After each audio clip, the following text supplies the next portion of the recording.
नेमिष की धरती हम सबके लिए सदैव से पावन धरती रही है। हजारों वर्ष पहले 88,000 ऋषि मुनियों ने भारत के वैदिक और पौराणिक परंपरा को लेकर के जो गोष्ठी यहां पर आयोजित की थी, आज भी उसकी प्रतिध्वनि पूरी दुनिया के अंदर सुनाई देती है। नेमिष की इस धरती को कोटि कोटि नमन करते हुए आप सभी सीतापुर जनपद की जनता जनार्दन का मैं हृदय से स्वागत करता हूं, अभिनंदन करता हूं। भाइयों बहनों, आज आचार्य नरेंद्र देव जी की पुण्यतिथि भी है। आचार्य नरेंद्र देव एक समाजवादी चिंतक थे, सही मायने में समाजवादी थे। उन्होंने अपने लिए नहीं हुए जीवन जिए थे, समाज और राष्ट्र के लिए उनका जीवन समर्पित था। मैं इस अवसर पर आचार्य नरेंद्र देव जी को विनम्र श्रद्धांजलि अर्पित करता हूं। भाइयों बहनों, आचार्य नरेंद्र देव जी की पावन जन्मभूमि यही अहमदाबाद है। जो लोग आज समाजवाद के नाम पर पूरे प्रदेश के अंदर जाकर के ढिंढोरा पीट रहे हैं, इन्होंने अगर आचार्य नरेंद्र देव, डॉक्टर राम मनोहर लोहिया जैसे समाजवादी चिंतकों से कुछ भी प्रेरणा ली होती तो आज के समाजवादी वास्तव में कुछ सुधरे हुए दिखाई देते। लेकिन जैसे इन्होंने तय कर दिया है कि ये सुधरेंगे नहीं, इन लोगों के नाम और काम में भारी अंतर है। नाम तो समाजवादी है, लेकिन काम आतंकवादी है, सोच परिवारवादी है। मैंने आतंकवादी इसलिए कहा, यद्यपि इसकी बहुब्रांड ये बहुरूपिया ब्रांड बन चुका है। ये दंगावादी भी है, तमंचावादी भी है, आतंकवादी भी है, परिवारवादी भी है। मैंने ये इसलिए कहा, कल गुजरात की अहमदाबाद की एक न्यायालय ने गुजरात के सीरियल बम ब्लास्ट में 38 आतंकवादियों को फांसी की सजा और आजीवन कारावास की सजा सुनाई है। भाइयों बहनों, उसमें से कुछ आतंकवादियों का संबंध उत्तर प्रदेश के आजमगढ़ से भी है, और उत्तर प्रदेश के आजमगढ़ से जिस आतंकवादी का संबंध है, उसमें से एक आतंकवादी समाजवादी पार्टी के मुखिया के साथ फोटो खिंचा करके समाजवादी पार्टी का प्रचार भी कर रहा है। ये समाजवादी पार्टी के वास्तविक चरित्र को देश और दुनिया के सामने प्रस्तुत करता है, और ये पहली बार नहीं हुआ। जब 2012 में श्रीमान अखिलेश यादव प्रदेश के मुख्यमंत्री बने थे, और उस समय मुख्यमंत्री के रूप में प्रदेश की जनता के लिए पहला फैसला क्या होगा, यह निर्णय लेना था।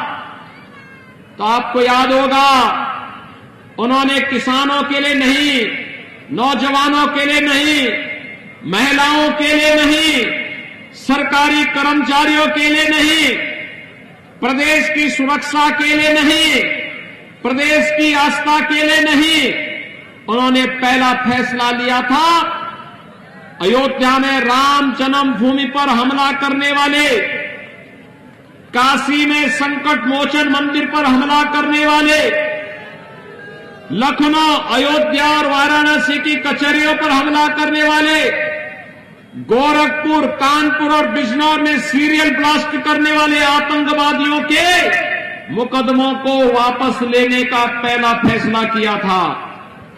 हम आभारी हैं माननीय न्यायालय के। उस समय के उच्च न्यायालय ने इसको स्टे किया था और स्थगन आदेश के बाद समाजवादी पार्टी की मंशा धूल दूसरी भी थी, अन्यथा पूरा प्रदेश आतंकी घटनाओं से दहल रहा होता। और इसीलिए कल की घटना एक बार फिर से हम सभी की आंखों को खोलने वाला है।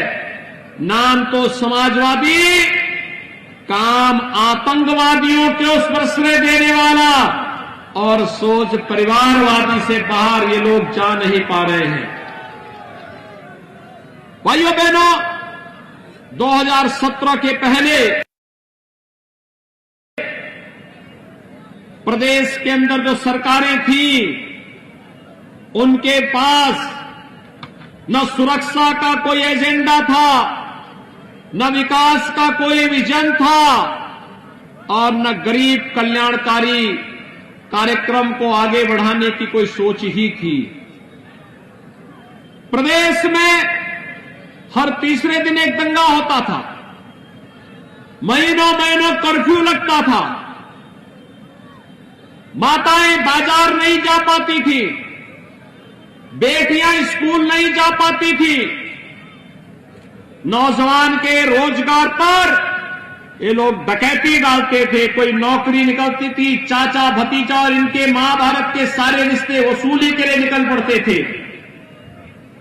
और प्रदेश के अंदर प्रत्येक जनपद को इन्होंने डार्क जोन में बदल दिया था। भाइयों बहनों, 2017 के बाद आपकी ये सरकार भी आई है, भारतीय जनता पार्टी की डबल इंजन की सरकार। पिछले 5 साल में कोई दंगा सुना आपने? आज दंगा नहीं होता है, आज प्रदेश में दंगा नहीं होता, प्रदेश में आज कर्फ्यू नहीं लगता है, बाजारों में आज बमबाजी नहीं होती है। आज प्रदेश में कर्फ्यू और दंगा की दुस्साहस किसी की नहीं। जहां कर्फ्यू लगता था वहां पर अब कांवड़ यात्रा निकल रही है, और जहां बमबाजी होती थी वहां हर हर बम बम का नारा लगाते हुए शिव के भक्त निकलते हैं। जैसे लगता है पूरा उत्तर प्रदेश भगवान शिव के भक्ति में लीन होकर के एक नई सत्य का संचार कर रहा है, जो उत्तर प्रदेश को विकास की नई ऊंचाइयों तक पहुंचाएगा। भाइयों बहनों, नए भारत का नया उत्तर प्रदेश बन रहा है, और इस नए उत्तर प्रदेश में प्रधानमंत्री मोदी जी का मार्गदर्शन,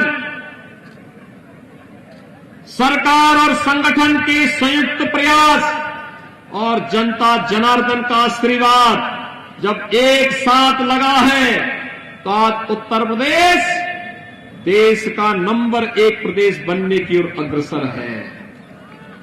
इन सब के पीछे एक सामूहिक प्रयास है, लेकिन भाइयों बहनों, सुरक्षा, विकास और सुशासन ये उत्तर प्रदेश की आवश्यकता थी। यही तो डबल इंजन की सरकार ने किया है। और आज जब मैं आपके बीच आया हूं आपका आह्वान करने के लिए, भाइयों बहनों, मैं आपसे पूछना चाहता हूं, क्या 2017 के पहले आपको बिजली मिलती थी? आज तो बिजली मिलती होगी ना, आ रही है ना। हमने तो सबका साथ और सबके विकास की बात कही, तो सबको बिजली, पर्याप्त बिजली, निर्बाध बिजली के लक्ष्य को प्राप्त किया है। याद करिए, समाजवादी पार्टी की सरकार आती, आतंकवादियों के मुकदमों को वापस लेती है, और जब भारतीय जनता पार्टी की डबल इंजन की सरकार आती है तो उत्तर प्रदेश में किसानों का कर्ज माफ करती है, किसानों का कर्ज माफ होता है। और आज तो अगर मैं सीतापुर की बात करूं तो भाइयों बहनों, जनपद सीतापुर में अगर मैं इसकी चर्चा करूं तो अकेले सीतापुर जनपद में भारी संख्या में अन्नदाता किसानों का कर्ज माफी का कार्यक्रम संपन्न हुआ है और यहां पर लाखों किसानों को यहां पर प्रधानमंत्री किसान सम्मान निधि का लाभ भी प्राप्त हुआ है। भाइयों बहनों, आज उत्तर प्रदेश एक नई दिशा में आगे बढ़ा है। उत्तर प्रदेश के अंदर आज मैं आपको बता सकता हूं, एक और 12 से 17 तक 5 वर्ष तक समाजवादी पार्टी की सरकार जब कार्य कर रही थी, 18,000 गरीबों को भी मकान नहीं दे पाई थी। भाइयों बहनों, भारतीय जनता पार्टी की डबल इंजन की सरकार जब आई तो भाइयों बहनों 43,50,000 गरीबों को एक एक आवास दिया गया और 43,50,000 से अधिक गरीबों को जो आवास मिले हैं, अकेले सीतापुर जनपद में 2,30,000 से अधिक गरीबों को एक एक आवास मिला है। 2,30,000 से अधिक गरीबों को। भाइयों बहनों, 5,40,600 से अधिक गरीबों को एक एक शौचालय देने का काम किया गया। और यही नहीं, अगर मैं वृद्धावस्था पेंशन, विधवा पेंशन, दिव्यांग जन पेंशन की बात करूं तो अकेले प्रदेश के अंदर 1 करोड़ परिवारों को इन योजनाओं का लाभ प्राप्त हुआ है, जिसमें 12,000 रुपए सालाना पेंशन की सुविधा ने उपलब्ध कराया जा रहा है। और आपके सीतापुर जनपद में दिव्यांगजन पेंशन पाने वाले 71,300 से अधिक, विधवा पेंशन प्राप्त करने वाले लाभार्थी 34,000 से अधिक और वृद्धावस्था पेंशन का लाभ प्राप्त करने वाले लाभार्थी 68,700 से अधिक अकेले सीतापुर जनपद में हैं। विद्युत की निःशुल्क कनेक्शन का लाभ अकेले आपके सीतापुर जनपद में 2 लाख परिवारों को निःशुल्क विद्युत का कनेक्शन भी डबल इंजन की सरकार ने दिया है। भाइयों बहनों, मैं पूछना चाहता हूं, आज जो लाभ भारतीय जनता पार्टी की डबल इंजन की सरकार आपको मकान के रूप में, राशन के रूप में, बिजली के रूप में, वैक्सीन के रूप में, विकास के रूप में दे रही है, आखिर ये लाभ 2017 के पहले क्यों नहीं मिल रहा था? कारण साफ है, पहले की सरकार की सोच संकुचित थी। पहले की सरकार नाम समाजवादी और सोच परिवारवादी थी, परिवारवादी। वहां पर बात तो की जाती थी सबका साथ का, लेकिन जब विकास की बात आती थी तो उनका नारा होता था कि केवल सिफाई खानदान का विकास। भाइयों बहनों, भारतीय जनता पार्टी ने जब सबका साथ और सबके विकास की बात कही तो सबका साथ और सबके विकास का मतलब प्रदेश के 25 करोड़ लोगों के विकास की बात। पहले विकास का ये पैसा ये परिवारवादी लोग, इनकी संकुचित दायरे की सोच और इनके इत्र वाले मित्र के घर में चली जाती थी।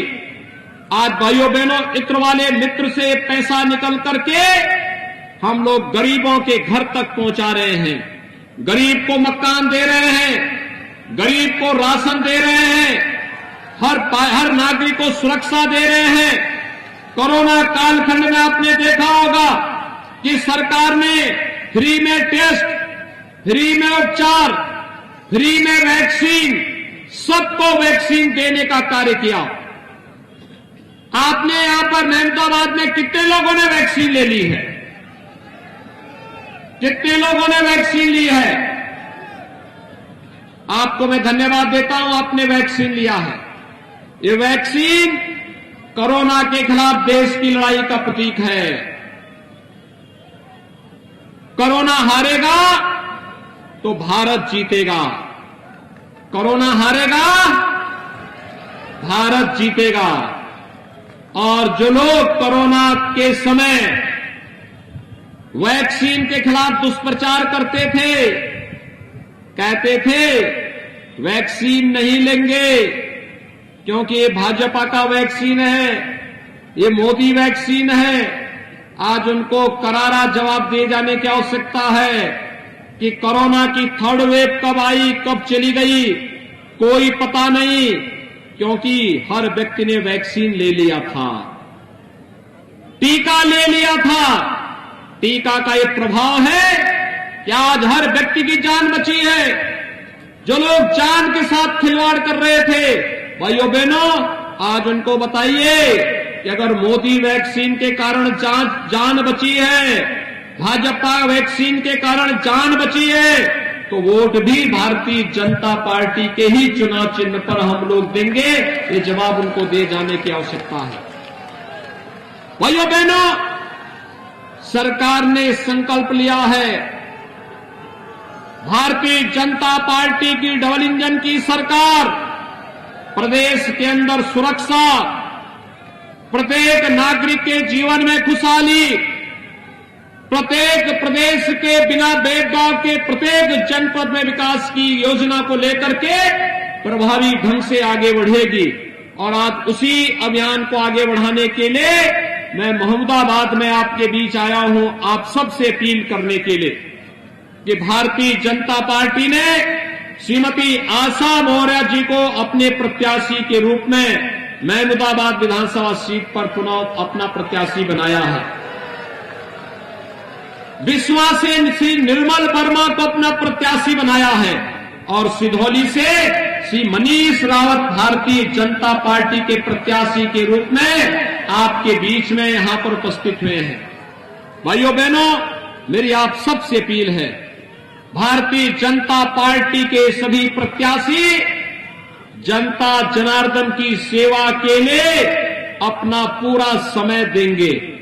और इसके लिए आवश्यक है, अगर आप चाहते हैं प्रदेश दंगा मुक्त रहे, भय मुक्त रहे, कर्फ्यू मुक्त रहे, विकास की योजनाएं जिस तेजी के साथ पिछले 5 वर्षों के अंदर बिना भेदभाव के गांव, गरीब, किसान, नौजवान, महिलाएं और समाज के प्रत्येक व्यक्ति तक पहुंची हैं, ये योजनाएं इसी प्रकार से चलती रहे। इसके लिए आवश्यक है प्रदेश के अंदर एक मजबूत सरकार की और डबल इंजन की ही सरकार हो सकती है, जो आपको सुरक्षा और विकास के मुद्दे पर आगे बढ़ाने का कार्य कर सकती है।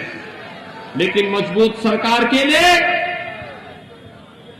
महमूदाबाद, सिधौली और बिस्वा से भारतीय जनता पार्टी के प्रत्याशियों का विजयी होना आवश्यक है। क्या आप सभी सहमत हैं? सभी लोग सहमत हैं? भारतीय जनता पार्टी के प्रत्याशियों को विजयी बनाएंगे। दोनों हाथ ला करके सड़क के उस पार के लोग भी मुझे बताएं, तीनों प्रत्याशी आ जाए भैया। जनता का अभिवादन करें और आपसे जनता जनार्दन से मैं अपील करूंगा कि हमारे तीनों प्रत्याशियों को अपना आशीर्वाद दें। दोनों हाथ ला करके मेरे साथ बोलेंगे, भारत माता की, भारत माता की।